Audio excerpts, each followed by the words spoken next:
ही भाजी अशा पद्धतीने करून खाल्ल्यानंतर चिकन मटनचाही रस्सा तुम्ही विसरायला जाल, एवढी टेस्टी ही भाजी लागते. नक्की करून बघा. आज मी बनवली होती धाबा स्टाईल शेवभाजी.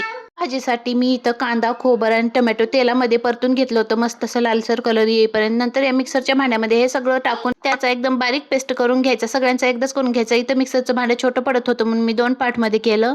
भाजीचा मसाला तयार आहे. आता कढईमध्ये तेल टाकायचं आणि हा सगळा मसाला टाकायचा तेलामध्ये आणि व्यवस्थित तेल सुटेपर्यंत परतून घ्यायचं. त्यानंतर त्यामध्ये काळा मसाला, हळद पावडर, धनिया पावडर आणि मीठ टाकून व्यवस्थित मिक्स करून घ्यायचं.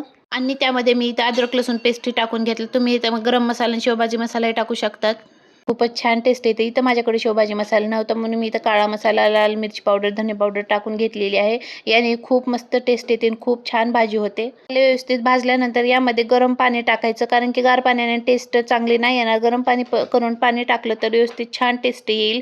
त्यानंतर 2 मिनिट ह्या पाण्याला उकळी काढून घ्यायचं आणि मी मीठ टाकायचं विसरलं होतं. मीठ टाकून घेतलं. मस्त अशी तरी येते. त्यानंतर त्यामध्ये शेव टाकून 5 मिनिट उकळी मारून घ्यायची. खूप छान तरी येते आणि दिसायलाही भाजी खूप छान दिसते. त्यानंतर मी त्यामध्ये एकदम बारीक चिरून कोथिंबीर टाकली होती. भाजी खूपच टेस्टी झाली होती. एकदम धाबा स्टाईल, धाब्यावर आपण खायला जातो ना तशीच भाजी झाली होती. आमच्या घरच्यांना तर खूपच आवडली. तुम्हाला ही रेसिपी आवडली असेल चॅनलला सबस्क्राईब करा, लाईक करा, शेअर करा. भेटू नेक्स्ट व्लॉगमध्ये. Bye bye.